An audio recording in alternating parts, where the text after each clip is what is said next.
ஓம் அருட்பெருஞ்சோதி அருட்பெருஞ்சோதி தனிப்பெருங்கருணை அருட்பெருஞ்சோதி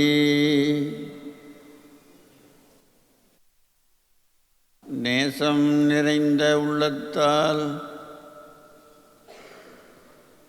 நீலம் நிறைந்த மணிகண்டத்தே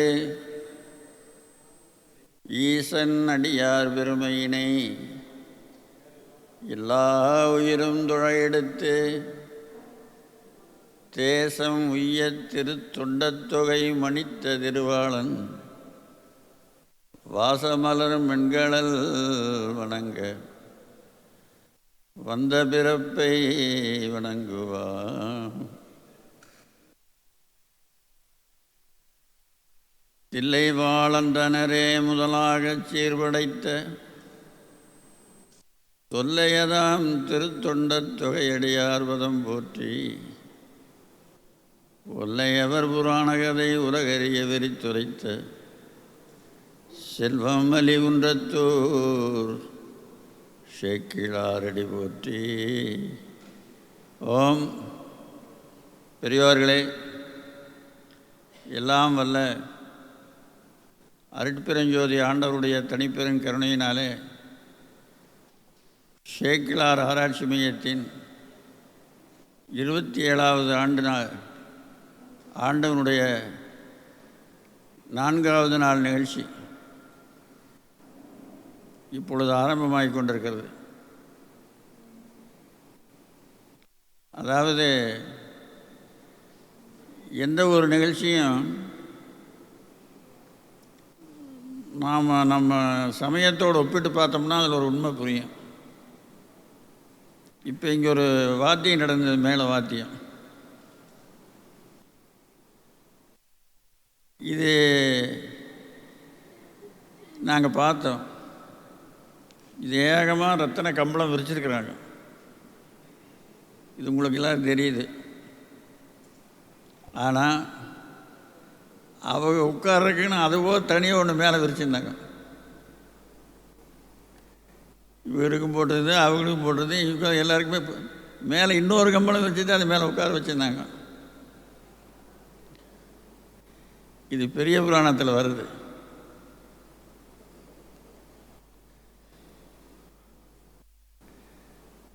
மதுரைக்கு யாழ்ப்பாணர் போகிறார். அங்கே போய் உள்ளே விட மாட்டேங்கிட்டாங்க அவரை. அதுக்கு வேறு கதவை உண்டாக்கி அவர் உள்ளே வர சொல்கிறார்.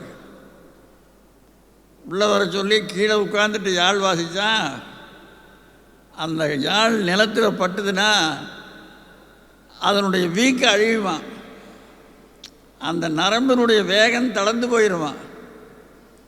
அதுக்காக சிவபெருமான் ஒரு பலகை கொண்டாந்து போட சொல்கிறார். பெரிய புராணத்தில் வருதுங்க. அது வேற ஒரு பலகை போட்டு தான் உட்கார்ந்து அதில் தான் பாடினார். தரையில் அமர்ந்தால் யாழின் வீக்கு அழியும் என்று அந்த யாழுடைய இசை குறைஞ்சு போயிடும். அப்புறம் அடுத்து ஒரு நிகழ்ச்சி நடக்கிற போது மற்றவங்க பேசக்கூடாது, அந்த நிகழ்ச்சிக்கு இடையூறாக போயிடும். சந்தை கூட்டம்னா பல பேர் பேசுகிறதே ஒரு ஆள் கேட்குற கூட்டம் சந்தை கூட்டம். வர்றவனெல்லாம் கேட்பான், அது என்ன விலை, இது என்ன விலை, இது என்ன விலைன்னு கேட்பான்.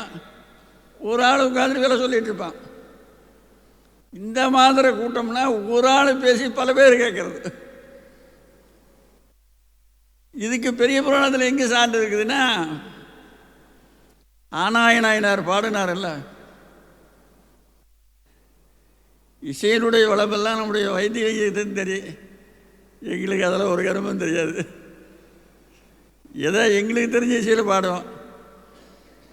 இந்த ஆசனத்தில் ஆசனம் போட்டுக்கிறாங்களே இப்படின்ட்டுலாம், அந்த மாதிரி ஒரு ஆசனம் எங்களுக்கு தெரியாது. ஆனால் ஒரு ஆசனம் மட்டும் நல்லா தெரியும். அதுக்கு சுகாசனம்னு பேர். அது என்ன, அது எப்படி உட்காரணும் அப்படின்னா, எப்படி உட்கார்ந்தா உங்களுக்கு சுகமாக இருக்குமோ அப்படி உட்காந்துக்கிறது. அதுக்கு பேர் தான் சுகாசனம்னு பேர். இப்போ கல்யாண மண்டபத்தெல்லாம் செருப்பை கழட்டி விட்டிங்கன்னா யாராவது தூக்கிட்டு போயிடுறாங்க. அது நிறையா நடக்குது. அதுக்குன்னே சில பேர் வர்றாங்க. அதை தூக்கிட்டு போகாமல் இருக்கிற ஒரு மந்திரம் இருக்குது. அது என்னன்னா, ஒரு செருப்பு அங்கே கழட்டணும், ஒரு செருப்பு இங்கே கழட்டணும். அவனுக்கு எதிராக அந்த எதோட சேர்த்துன்னு தெரியாது. அதுபோல் அந்த யானாய நாயனார் பாடுற போது சிவபெருமானே வர்றார். கடவுள் தனியாக வரலைங்க, அவருடைய பூதகணங்களோடு வர்றார். அவருடைய அடியார்களுடைய கூட்டமாக வர்றாரு. தூரத்தில் அங்கேயே நிறுத்தினார். அங்கேயே நிறுத்தி, ஏய் அவன் பாடிட்டுருக்கிறான், நம்ம போகிற சத்தம் ஏது யாருக்கு அவங்க கேட்கக்கூடாது. ஆமாம், நம்ம நடந்து போகிற சத்தமோ நம்ம பேசுகிற சத்தமோ ஏதாவது அங்கே போனால் அந்த இசைக்கு இடையூறு ஆயிரும். அதை சேக்கிழார் சொல்கிறாரு, வேற்றொலிகள் விரவாமல் வேறு எந்த ஒலியை நம்ம போகிற சத்தமே இருக்கக்கூடாது அப்படிங்கிறார். அப்போ இதிலேருந்து என்ன அர்த்தம்? மற்றவங்க செய்கிற இப்படிப்பட்ட கூட்டங்களில் பேசுகிற போது அந்த பேச்சுக்கு இடையூறாக நாம் இருக்கக்கூடாது. அது பெரிய புராணத்தில் வருது. அதனால் இப்படி நாங்கள் இன்றைக்கி தேதி பார்த்தோம். ஆஹா, அன்றைக்கி அங்கே மதுரையில் நடந்த நிகழ்ச்சி இங்கேயும் நடக்குது அப்படின்னு நினச்சோம். அதுபோல் பெரிய புராணத்தில் அடுப்பிலிருந்து ஆண்டவனை போய் அடைய வரைக்கும் சொல்லியிருக்குதுங்க. வேற எங்கேயும் போய் எதுவும் வேண்டியதில்லை. கடவுள் அடையணுமா நீ, அதுக்கும் வழிகாட்டுது. நீ சமையல் செய்யணுமா, சமையல் கலையில் நீ சமையல் இப்படி செய்யணுமா, அதுக்கும் வழிகாட்டுது. காரைக்காலம் யார் சாப்பாடு சமைச்சுனாங்க, முதல்ல அரிசி போட்டு பொங்கி எடுத்து வச்சுட்டாங்க. சோத்தை அரிசி போட்டு பொங்கி சோத்தை வடித்து வச்சாச்சு. இந்த வேலையை இப்போ இருக்கிற தாய்மார்கள் யாரும் செய்யறதே இல்லை. ஏன்? முதவே சோத்தை வடித்து வச்சுட்டா ஆறி போயிருமாமா. எல்லா காய்கறி சாம்பார் ரசம் எல்லாம் செஞ்சு வச்ச பிறகு கடைசியாக சோறு வடிக்கிறாங்க. இது என்ன நியாயம்? இது உங்கள் வீட்டுக்காரர் வேலைக்கு போகணுமுன்னா, அடே வேலைக்கு நேரமாச்சே, ஆனால் எப்படி போகிறது, சாப்பிடணும் அப்படின்னா, ஏங்க சாம்பார் ஒரு சட்டி வச்சுக்கிறீங்க, குடிச்சிட்டு போங்க, குடிச்சிட்டு போக முடியுமா? ரசம் ஒரு சட்டிக்கு சாப்பிட்டு போக முடியுமா? சோத்தை வடிச்சு வச்சுருந்தா வெறும் சோத்தை போட்டு தண்ணி ஊற்றி பச்சை தண்ணி போட்டு கரைச்சி குடிச்சிட்டு போயிடலாம். இல்லைன்னா மோர் போட்டு குடிச்சிட்டு போகலாம், நீராறு போட்டு குடிச்சிட்டு போகலாம். சோறு முதல் வடிச்சாச்சுன்னா அறத்துக்கு தடையில்லை. அதை அம்மையார் தாங்க செஞ்சு பார்த்தாங்க. கரியங்கு அமுது உதவாமே. கறி அமுதுனா சாம்பார் ரசம் கூட்டு குழம்பு எதுவுமே கிடையாது, செய்யலை. இன்னும் திரு அமுது கை கூட. திரு அமுதுன்னா சாப்பாடு. ஆனால் வைஷ்ணவத்தில் சாமிக்கு படைக்கிற அந்த உணவை திரு அமுதுன்னு தான் சொல்லுவாங்க. ஆமாங்க, நம்ம பிரசாதம்னு சொல்கிறோம். நம்ம சைவ சமயத்தில் பிரசாதம் ஆகிட்டு தானே கேட்குறோம். அவங்க பிரசாதம் ஆகிட்டு தானே கேட்க மாட்டாங்க. நம்ம முத்தி அணிச்சிட்டாங்கன்னு சொல்கிறாங்க, அவங்க அதையும் சொல்ல மாட்டாங்க. திருநாடு அலங்கரித்தார். எப்பேற்பட்ட தமிழ் சொல்லு, திருநாடு அலங்கரித்தார் அப்படின்னு சொல்கிறாங்க. அதுபோக நாம் செய்கிற ஒரு பெரிய தப்பு, மிகப்பெரிய தப்பு. அது என்ன தப்புங்கன்னா, உங்கள் யாராவது இறந்து போனாங்கன்னா அதுக்கு ஒரு இரங்கல் பத்திரிக்கை அடிக்கிறாங்க. இரங்கல் பத்திரிக்கையில் போடுறாங்க, என்னுடைய தந்தை சிவலோகம் அடைந்து விட்டார். சிவலோகம் அடைந்து விட்டார்னு சொல்ல, அது சாலோக பதவி. சிவலோக பதவி அடைந்து விட்டார். வைஷ்ணவர்களாக இருந்தால் வைகுந்த பதவி அடைந்து விட்டார் அப்படின்னு போடுறாங்க. வைகுந்த பதவி அடைந்து விட்டார், சிவலோக பதவி அடைந்து விட்டார் என்பதை ஆழ்ந்த வருத்தத்துடன் தெரிவித்துக் கொள்கிறேன் அப்படிங்கிறாங்க. இதில் என்னங்க நியாயம் இருக்குது? இது நியாயம் அது. ஒன்று, என்னுடைய தந்தை யமலோகம் போய்விட்டார், என்னுடைய தந்தை நரகலோகம் போய்விட்டார் என்பதை ஆழ்ந்த வருத்தத்துடன் தெரிவித்துக் கொள்கிறேன் அப்படின்னு போட்டால் நியாயம். அவங்க போய் சேர்ந்திருக்கிற இடம் பேரில்லா முடிவில்லாத இன்பத்தை அனுபவிக்கிற இடம்னு போடுறேன். இன்றைக்கி சிவலோகம் முடிவில்லாத இன்பத்தை அனுபவிக்கிற இடம், வடிவில் வைகுந்தமும் முடிவில்லாத இன்பத்தை அனுபவிக்கிறோம். அங்கே போனது உங்களுக்கு என்ன வருத்தம்? அதனால் இனிமேலாவது அந்த இரங்கல் பத்திரிக்கை அடிக்கிற போது வருத்தத்தை தெரிவிக்கணும்னா யமலோகன் போடுங்க, இல்லைன்னா நரகலோகன் போடுங்க. நாமாருக்கும் குடியெல்லோம் நமனை அஞ்சோம், நரகத்தில் இடர்படும். நரகத்தில் போய் இடர்பட வேலை கிடையாது. நடலை இல்லோம். நடலைனா நான் சோம்பேறி இல்லை, நடலைனா சோம்பேறி. அதாவது நான் தேவாரம், திருவாசகம், திவ்ய பிரபந்தம் இதெல்லாம் படிக்க தெரியாதுங்க, யோகமெல்லாம் ஒன்றும் செய்ய தெரியாது. ஆனால் நான் அருள் பெறேன்னு நினைக்கிறேன், உடம்பு நல்லா இருக்கும்னு நினைக்கிறேன், அதுக்கு ஒரு வழி சொல்லுங்கன்னாரு. நீ ஒன்றும் செய்ய வேண்டாம், நடராஜாங்கிற பேரை சொல்ல முடியுமான்னு கேட்டோம். அது என்னால் முடியாதுங்க அப்படின்னா. அப்புறம் இன்னொன்று சொன்னான், அது செய்யாடி போது நீ தினம் நடராஜா,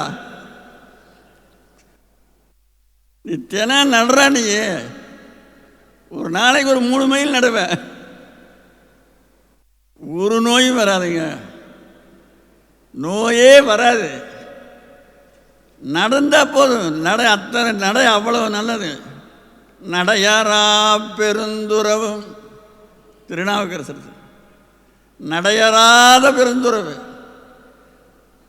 அதுபோல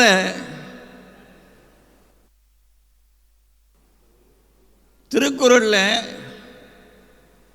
மனைத்தக்க மாண்புடையலாகி வளர்த்தக்கால் வாழ்க்கை துணையின் ஒரு திருக்குறள் இருக்குது. மனைவிமார்கள் எப்படி இருக்கணும் அப்படின்னு அந்த திருக்குறள் சொல்லுது. அதில் என்ன சொல்லுதுன்னா, வளமான வீடாக இருந்தால் வளமிகு வாழ்க்கை மிக்கார். அப்பூதியடிகளை சொல்கிற போது சொல்கிறாரு, வளமிகு வாழ்க்கையின் மிக்காருங்கிறார். அப்படிப்பட்ட வீடாக இருந்தால் சோறு, சாம்பார்,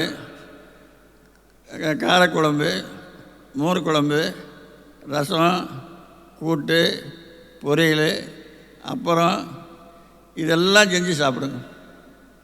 நீங்கள் அனுபவிங்க செல்வத்தை. முதல்ல நீங்களும் அனுபவிக்காமல் மற்றவனுக்கும் கொடுக்காம போனால் அதை நாய் பெற்ற தெங்கம்பழம்னு சொல்லுது நூல். எல்லாம் செஞ்சு சாப்பிடுங்க. கொஞ்சம் குறைவாக இருக்குது, அப்பளத்தையும் காரக்குழம்பையும் பாயசத்தையும் வடையும் குறைச்சிக்குங்க. இன்னும் கொஞ்சம் குறைவாக இருக்குது, சாம்பார் ரசம் மட்டும் வச்சுக்கோங்க. இன்னும் கொஞ்சம் குறையாக இருக்குது, காலையில் கஞ்சி காய்ச்சி விடுங்க. கஞ்சி காய்ச்சி குடித்தா உடலுக்கு அவ்வளோ நல்லது. கஞ்சி சந்து முந்தெல்லாம் போய் அடைச்சிக்க, நல்லா சீக்கிரமாக ஜீரணமாயிரும். கூழுக்கு அழுவேனோ கோத்தணிகை கோவே, என் ஊழுக்கு அழுவேனோ ஓயாத்துயர் பிறவி எழுக்கெழுவேனோ, என் செய்வேன் பாழுக்கிரைத்தேன் அப்படிங்கிறார். கூழுக்கழுவேணும்னு தான் பாடுறார் அவர். மைசூர் பாக்கு கதைன்னு சொல்ல. ஒரு 40 வயசானாவே இனிப்பு திங்கிறத நிறுத்திடணுங்க. 40 வயசு ஆகிட்டால் இனிப்பி திங்கிறதை நிறுத்தணும், எண்ணெயில் வெந்ததை திங்கிறது நிறுத்தணும். அப்போ தான் உடல் நலமாக இருக்கும். 40 வயசு வந்ததுன்னு வச்சுங்க, அப்பளத்தை கண்ணிலேயே பார்க்கக்கூடாது. எண்ணெயில் வெந்ததை எதையும் தொடாதீங்க. தண்ணியில் வெந்ததையே ஜீரணமாக்க முடியாது உடம்பு. எண்ணெயில் வெந்தது வச்சுருந்தா அப்புறம் கசப்பு ஏதாவது கொஞ்சம் உடம்புல சேர்த்திக்கணும். கசப்பு, நாம் கசப்பை திங்கிறதே விட்டுட்டோம். பாகல்காயினாவே சில பேர் பிடிக்கிறதில்ல, வேப்பங்குச்சி போட்டு பல்லு விளக்கிறதே இல்லை. அப்புறம் கசப்பு எங்கே உடம்புல சேரும்? அந்த கசப்புக்கு பூரா ஒரு கடை வச்சுட்டான். அதுதான் மெடிக்கல். மெடிக்கலில் இருக்கிற மருந்து பூரா கசப்பு தான். ஏன் நீ எதையை விட்டுட்டையோ அதை வச்சு பிழைக்கிறானவன். அதனால் வளர்த்தக்கால் வாழ்க்கை துணை. நம்ம வீட்டில் எவ்வளவு வளம் இருக்குதோ அதுக்கு தகுந்தாப்பில் வாழ்க்கை வாழ தெரிஞ்சவங்க தான் வாழ்க்கை துணைனார். மனைத்தக்க மாண்பு, அதுதான் மனைக்கு உள்ள மாண்புங்கிறார். இளையான்குடிமாரர் குபேரனாக இருந்தார். குபேரனா சும்மா சாதாரணமான பணக்காரன் நினையாதீங்க. அவர் 12,500 வேலி நிலம். ஒரு வேலைன்னா 5 ஏக்கரா 6 ஏக்கரம், அத்தனை விவசாயம். வந்த அடியார்களுக்கெல்லாம் சாதாரணமான சாப்பாடா? இங்கே நம்முடைய சிவாலயம் மோகன் அவர்கள் இளையான்குடிமாரனாயினருடைய விருந்து போகிறத இங்கே நடத்துகிறார். அதுக்கு இதுக்கு எந்த வேறுபாடு இல்லை. 6 சுவையான உணவு, 6 சுவை. இந்த மாதிரி ஒரு விருந்து நாங்கள் பார்த்ததே இல்லை. இப்படிப்பட்ட பொது விழாவுக்கு இல்லை. இளையான்குடிமாரனாயினார் ஆரம்பத்தில் எப்படி இருந்தாரோ அந்த மாதிரியே நடக்குது. எந்த உணவு வேணுமோ அதை சாப்பிடு. அப்படி சிறப்பான உணவாக விழா நடக்குது. அப்படி வளமாக இருக்கிற போது 6 சுவையோட கொண்டு வந்து மனை புகுந்து குலாபு பாதம் விளக்கியே மண்டுகாதலில் ஆதனத்திடை வைத்து அர்ச்சனை செய்தவின். அந்த பாட்டில் தொண்டர் விரும்பும் இச்சையில் வமித்துள்ளாருங்கிறார். அவள் எதை விரும்பினாரோ அதை போடுவாங்களாம். அதுக்கு பேர் என்னன்னா குறிப்பு உணர்தல்னு பேர். திருக்குறளில் 2 அதிகாரம் இருக்குது. குறிப்பு அறிதல்னு ஒன்று, குறிப்பு உணர்தல்னு ஒன்று. அவங்க சாப்பிட்ற போதே தெரிஞ்சுக்கணும் இவர் எதை விரும்பி சாப்பிட்றாரு. அப்படின்னா ஒரு உருளைக்கிழங்கு கூட்டுன்னு வச்சுருக்கு, பாகல்காய் கூட்டுன்னு வச்சுருக்குது, அவரைக்காய் ஒன்று வச்சுருக்குது. நீ சோத்தை போட்டு சும்மா நிற்கக்கூடாது, அதை பார்க்கணும். அவன் எதில் முதல் கை வைக்கிறான்னு, முதல்ல எதை வச்சோன்னா அவன் அதை விரும்புகிறான்னு அர்த்தம். குறிப்பை உணரணும். ஒரு ஆளுக்கு பாகல்காய் பிடிக்காது. ஒரு வீட்டுக்கு சாப்பிட போனார், கொண்டாந்து வச்சுட்டாங்க. என்னடா பண்ணுறது, பிடிக்காதே, என்ன பண்ணி தொலையாது. சரி எப்படியோ நாம் இதை தின்றுவோம், பிடிக்காத உள்ள தள்ளிடுவோம், அப்புறம் நமக்கு விருப்பமானது அப்புறம் சாப்பிட்டுக்கலாம் அப்படின்ட்டு அதை எடுத்து சாப்பிட்டார். இந்த அம்மா நின்றுட்டே பார்த்துட்டு இருந்தா. பார்த்துட்டு இருந்துட்டு, ஓ இவருக்கு மற்றதெல்லாம் பிடிக்காது போல் இருக்குது, பாகல்காய்னா ரொம்ப பிடிக்க மாட்டேங்குது, நமக்கு இல்லைனாலும் பரவாயில்ல, நம்ம இன்னொரு நாளைக்கு செஞ்சு சாப்பிட்டுக்கலாம், இன்றைக்கி அவர் வேணும் வரைக்கும் சாப்பிட்டுன்னு செஞ்சதை பூரா கொண்டு வந்து குப்பரை கொட்டிட்டாங்க. இதா குறிப்புணர்தல். குறிப்பை உணர்றது இல்லையா? அவன் எடுத்து வாயை போடுற போது அவன் மூஞ்சி எப்படிங்கிற பார்க்கறது இல்லையா? முகத்தை பார்த்தா தெரிஞ்சுக்கலாங்க. அடுத்தது காட்டும் பளிங்கு போல் நெஞ்சம் கடுத்தது காட்டும்னு அப்புறம் எதுக்கு சொல்லி வச்சிருக்கிறாங்க? குறிப்புணர்ந்து பரிமாறினவங்க காரைக்கால் அம்மையார். ஒரு நாள்லையும் கூட அந்த பரம்பரத்தை எனக்கு ரசம் போடு, சாம்பார் போடு, குழம்பு போடு கேட்டதே கிடையாது. ஏன்? அவங்க முகத்தை பார்ப்பாங்க, எதையும் போய் எதையும் தீங்கன்னா வேண்டாங்கிறான்னு. இதுக்கு நம்ம நாட்டில் ஒரு மாதம் 2 மாதம் அதுக்காகவே ஒதுக்கிட்டாங்க. அதுக்கு மறுவீடுன்னு பேர். தெரியுதா நாங்கள் சொல்கிறது என்னன்னு? பொண்ணு மாப்பிள்ளைக்கு மறுவீட்டுக்கு அனுப்புறதுன்னு பேர், அல்லது மறுகலம்னு பேர். எங்கள் கோயம்புத்தூர் பக்கத்தில் மறுகலம்னு பேர். அதுக்கு மாப்பிள்ளைய பொண்ணு வீட்டுக்கு ஒரு மாதத்துக்கு கூட்டிகிட்டு போயிடுவாங்க. 1 மாதம் 2 மாதம் கூட்டி அங்கேயே வச்சுக்குவாங்க. அது எதுக்குன்னா, இந்த மாப்பிள்ளையினுடைய அளவை அந்த பொண்ணு அளந்து எடுக்கிறதுக்கு உண்டான நாள் அது. சோறு எவ்வளவு சாப்பிட்றான், மோரோடு எவ்வளவு சாப்பிட்றான், ரசத்தோடு எவ்வளோ சாப்பிட்றான், எதையும் விரும்பி சாப்பிட்றான், எதையும் விரும்பாமல் இருக்கிறான் அப்படிங்கிறத கண்டுபிடிக்கிறதுக்கு. இது ஏன்னா, உண்மையாக சொல்கிறான், உங்களுக்கு உங்கள் அம்மா சோறு போடுறாங்கன்னு வச்சுக்கோங்க. உங்கள் அம்மா சோறு போட்டால் இன்னும் கொஞ்சம் சோறு போடுன்னு கேட்க வேண்டியதில்லை. ஏன்? அவங்களுக்கு தெரியும், இளமையிலேருந்து ஊட்டி வளர்த்தின கையது. மாறாமல் இருநிலத்தில் அறம் வளர்க்கும் கையே, மனையறத்தால் அறம் பெருக்கி திறம் வளர்க்கும் கையே, வீராக நவநிதியம் விளையும் இந்த கையே, மேன்மேலும் பாலமுதம் அளையும் இந்த கையே, ஆறாத ஜனங்கள் பசி ஆற்றும் இந்த கையே, அனங்கனையார் வணங்கி நிதம் போற்றும் இந்த கையே. இது யார் பாடுது? குற்றால குறவஞ்சியில் திரிகூட ராசப்ப கவிராயர். அந்த கைக்கு தெரியும் அம்மாளுக்கு மகன் எவ்வளவு சாப்பிடுவான். ஏன்? பாலையே தண்ணி கலந்து தாங்க கொடுப்பாங்க முதல்ல குழந்தைக்கு. பாலை அப்படியே கொடுத்துட மாட்டாங்க, மாட்டிலேருந்து வந்த பாலை. ஏன்னா அப்படியே கொடுத்தா அது ஜீரணமாகாது. அது தாய்க்கு தெரியும். இந்த ஒரு குழந்தை அழுது, அப்பன் என்ன பண்ணார், ஒரு கடலையே வர வச்சிட்டாரு. அப்பன்